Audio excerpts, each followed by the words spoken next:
We're working to connect a region of over 600 million bridges between our lands.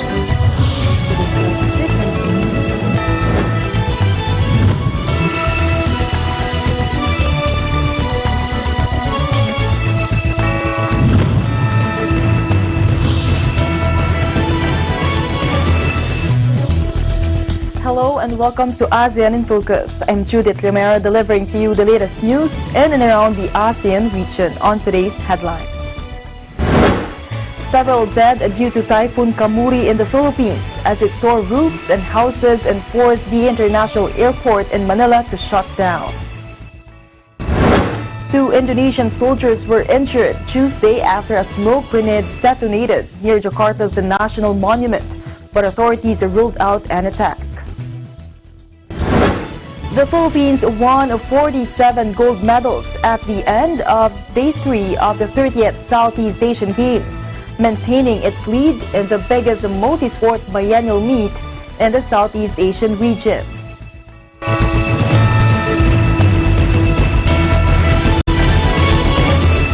Several was dead due to Typhoon Kamuri in the Philippines as it tore roofs and of houses and forced the international airport in Manila to shut down.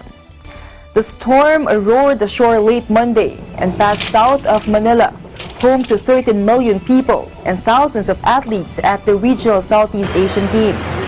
As the typhoon was exiting the Philippines, it hit one last major landmass, the central island of Mindoro, where one man was crushed by a falling tree and another killed by a flying piece of lumber, the police said.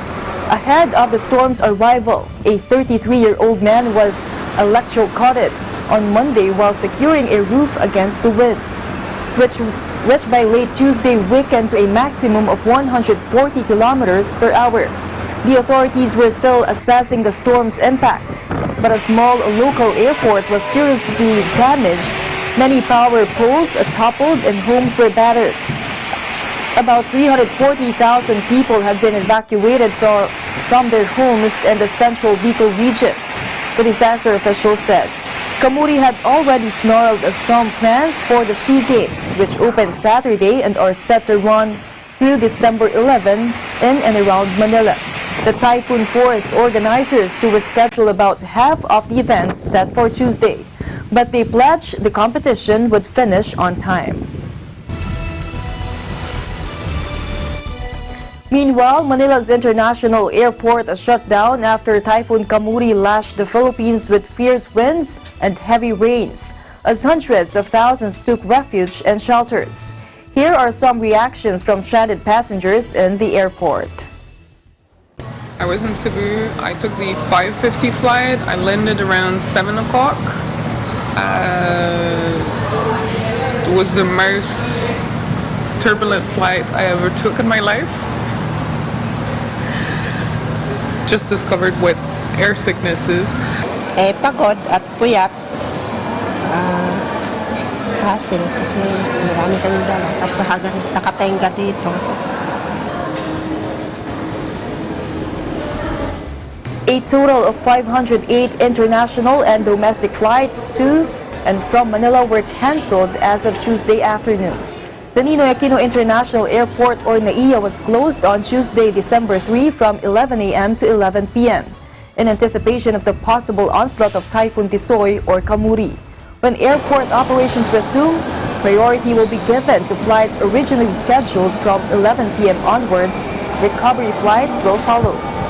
The MIAA General Manager Ed Monreal announced that for the next 3 days, the regular schedule for runway maintenance from 1:30 a.m. to 3:30 a.m. will be allotted to accommodate more recovery flights. Meanwhile, local carriers have already canceled a number of their flights to and from airports outside Manila due to the typhoon.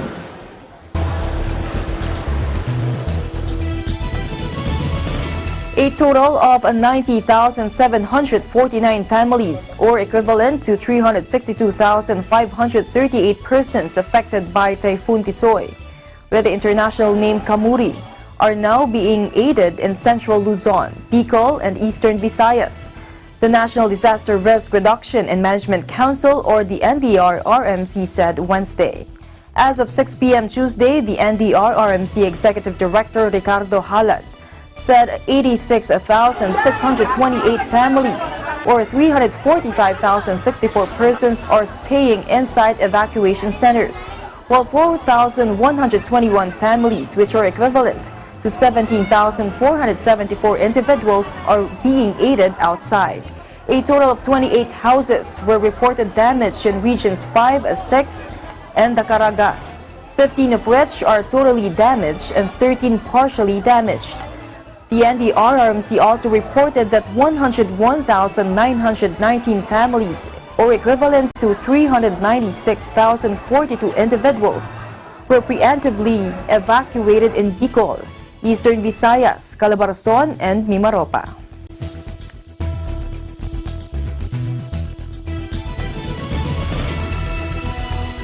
More news when ASEAN in Focus returns.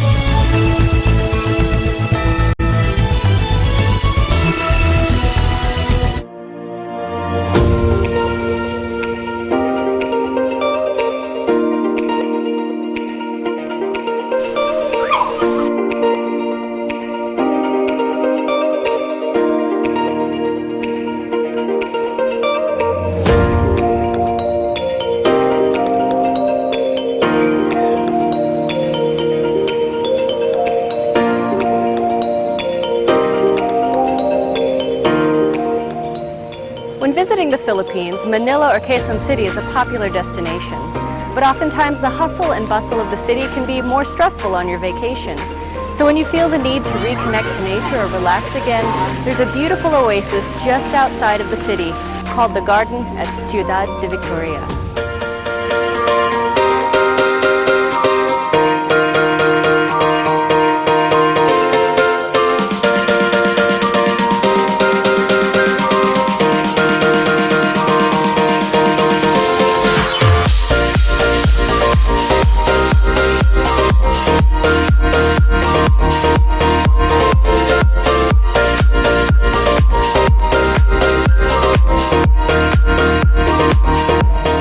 Some of the species that you can see here include hydrangea, snapdragon, and stargazers. They're truly beautiful.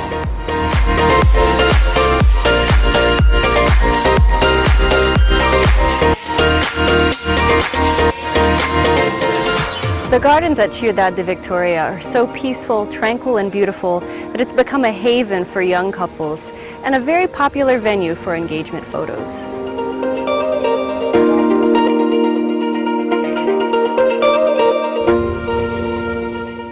The next time you want an escape from the big city, the garden at Ciudad de Victoria is a wonderful place to visit.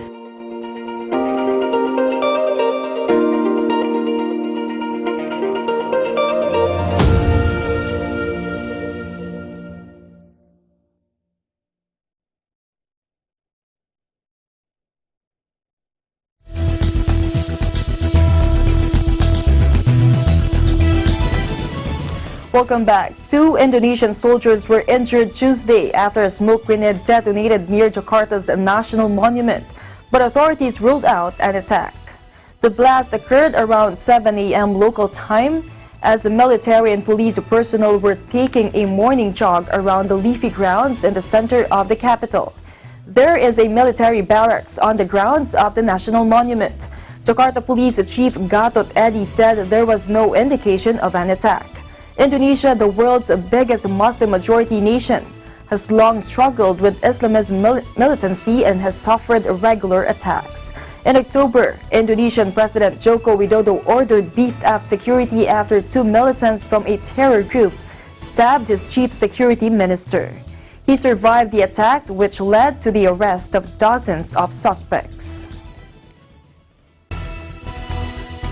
In the Philippines, the Foreign Affairs Secretary Teodoro Locsin Jr. has vowed to maintain closer coordination with Chinese Ambassador-designate Wang Zhilian, who just arrived in the Philippines, to further strengthen Beijing and Manila's ties.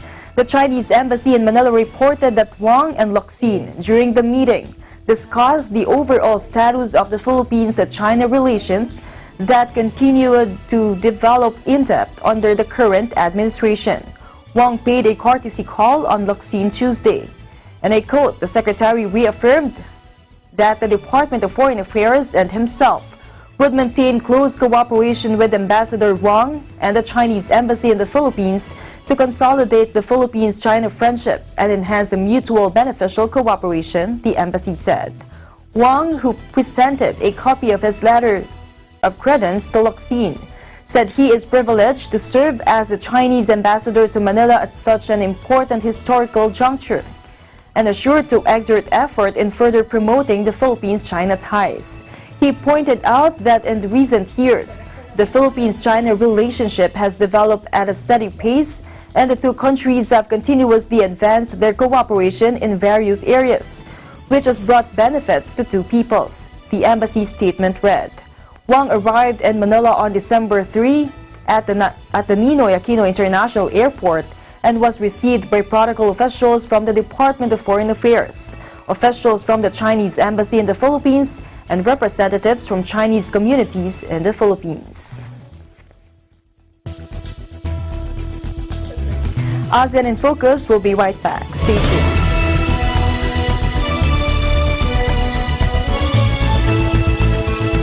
Innovation, digital disruption, globalization. Startups, micro, small and medium enterprises, as well as large corporations all face interesting challenges in the market today. Peek into the world of exciting opportunities and partnerships to drive growth with the latest business news and information.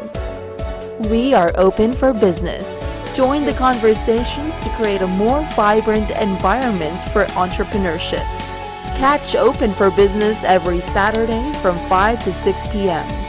Open for Business, from vision to action. Hello, my name is Samantha Suarez and I'm reporting here from Gainesville, Florida. Behind me is the Florida Museum of Natural History, home to a butterfly rainforest featuring hundreds of butterflies from across the world. Do you know another place that has sites from across the world? Well, check out Digital Nest on Tuesdays and Thursdays at 7:30 p.m. And I am one with 25. Hey guys, I hope you enjoyed this video. Make sure to leave some love by giving it a thumbs up, and don't forget to subscribe here at ABC Digital Nest so you don't miss any of our upcoming features.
The Philippines won 47 gold medals at the end of Day 3 of the 30th Southeast Asian Games, maintaining its lead in the biggest multi-sport biennial meet in the Southeast Asian region.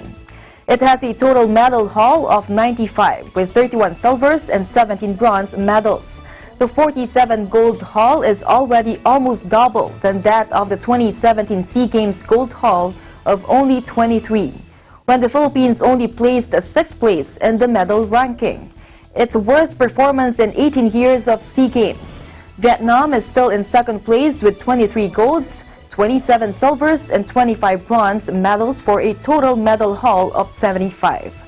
3rd is Malaysia with 18 golds, 5 silvers, and 14 bronzes.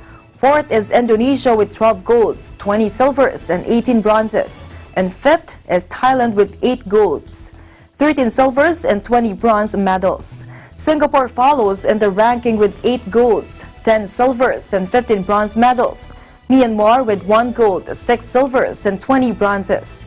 Brunei Darussalam with 1 gold, 4 silvers, and 20 bronzes. And Cambodia with 1 gold, 3 silvers, and 17 bronzes. Only Timor-Leste failed so far to win a medal. The Philippines got 9 medals on the third day from wins in wushu courtesy of Agatha Wong, who got her second medal on Tuesday for the Taijichuan event, and the rest of the wushu team got 5 or more golds for various Sanda events.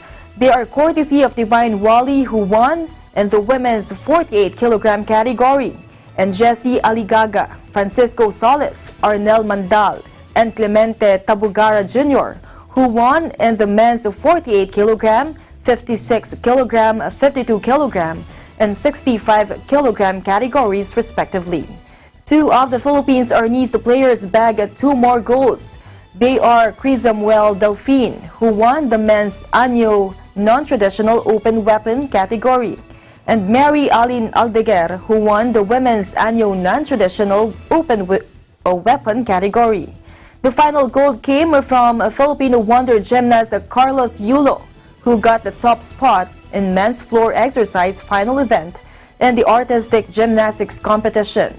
This was also his second gold for the 2019 SEA Games. He also got 2 silvers for the men's pommel horse final and the men's still rings final events. Meanwhile, the Olympic Council of Asia Vice President Wei Jizong told SEA Games organizers that the Philippines now is ready to host a larger-scale sporting events. Speaking on Monday along with Philippine Southeast Asian Games Organizing Committee officials at the World Trade Center in Pasay City, Jizong said he is satisfied with how the organizers are running the show, from attending the early glitches to the lavish opening ceremonies at the Philippine Arena. We win as one. For me, this means the solidarity of Southeast Asia countries. Most important is the friendship. And we are working toward for a better future of the world in the Philippine arena. I think the Philippine arena, perhaps, I'm not sure, is the unique, biggest indoor arena in the world. We witnessed the enthusiasm of all the participants, all the athletes. You allow all the athletes to walk in. The parade is the honor for the athletes. Philippines is capable to organize bigger scale games. Expressed his pride with a successful 30th SEA Games opening held at the Philippine Arena on Saturday, November 30, which has wowed not just those inside the Philippine Arena but audiences the world over. Gordon, who attended the opening ceremonies, along with volunteers and staff of the Philippine Red Cross, or PRC, which he chairs, said that witnessing the spectacular opening ceremonies inside the 55,000-seater arena was truly wonderful and something to be proud of for all Filipinos. A large number of spectators braved the heat as they queued up to get inside the 55,000 Philippine arena. It was also watched from different parts of the world as nations cheer for their own countries as they paraded with their banners and team representatives. Our Asian Bureau correspondents were able to get some reactions from their regions. Let's hear some of them. I'm here with Zu to talk about the ongoing SEA Games. What can you say about the Philippine arena? So I think the Philippines arena is a very suitable location for the opening and closing ceremony. By the way, the opening ceremony is totally magnificent. Okay, I think number one is because of the capacity of the arena. I think it can actually cater like more than 50,000 people. As we all know, for this kind of event, there'll be more people coming from outside Philippines, yeah. And this is also the time where tourists will come and visit Philippines, and especially Manila and some other parts of these Philippines. And then some more, I think the location of the arena is slightly outside Manila, so I think this is the opportunity for the tourists to explore Philippines, to explore other parts of Philippines, because I think all this while tourists only come to Manila, so because of this opening and closing ceremony, so people get a chance to explore other parts of Philippines. Yeah, that's right. Okay. Now, do you think Asian games like this will bring closeness or will separate ASEAN nations? Of course, this will bring closeness of all nations, because this is the chance where all people, the contestants especially from all around ASEAN to come and gather. They will be sharing the same, I don't know, they call it village, isn't it? Where they will be putting all the contestants in this, area. Right. So they got the chance to meet each other better. And then even though they are competing for certain sports, by the end of the day, they will mingle around and get to know each other better. Here with Ranger Eric and hear his reaction about Philippine Arena. Ranger? I think the Philippine Arena is a world-class facility. I've watched the SEA Games and I really like it. I think the presentation of the Philippine culture was quite impressive. Thank you. Do you think the SEA Games will unite or separate the Southeast Asian countries? Yeah, definitely. It's going to unite the ASEAN countries, because that's pretty much the representation of different cultures and different backgrounds from different countries. And I think all of this kind of sports activities signifies unity of different countries. Yeah, Thailand. I think Thailand will do well in the SEA Games this year. We tend to do well in the football at least. So I hope they do well. I heard the Philippines are hosting a very historic SEA Games, and go Team Thailand. Hi everyone, I'm a team from Thailand. I heard a lot of good things about SEA Games 2019 and the opening ceremony at Philippine Arena.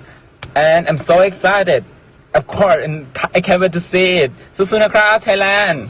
Hi everyone, my name is Nova Romero from Singapore. I'm so excited that 30th Southeast Asian Games will be held in Philippines. We win as one. Yes, for Cambodia, we also send our Cambodian athletes to join the SEA Games in Philippines. So I wish Cambodian athletes get medals from the SEA Games in Philippines, and because it's very important ASEAN country, we have 10 countries, and sport also very important for us, especially we unity in one for country in ASEAN. Boxer turned politician Pacquiao, one of the greatest ever fighters, appeared right at the end of the 100-minute show to ignite the game's cauldron in Clark.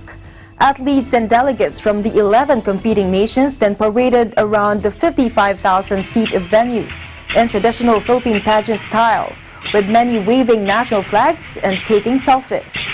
The loudest cheer of the night came when Duterte sat alongside Sultan of Brunei Hassan al-Bolkiah, was seen dancing and clapping along the Philippine team's parade music, Manila by Hot Dog.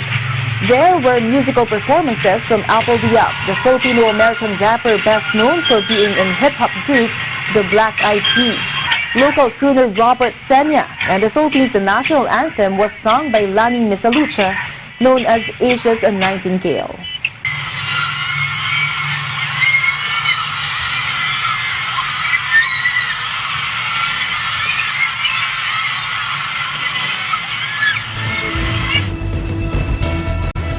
And that is the latest news in the Southeast Asian nations. Stay updated about the ASEAN region. I'm Judith Yamera, and I'm 1 with 25.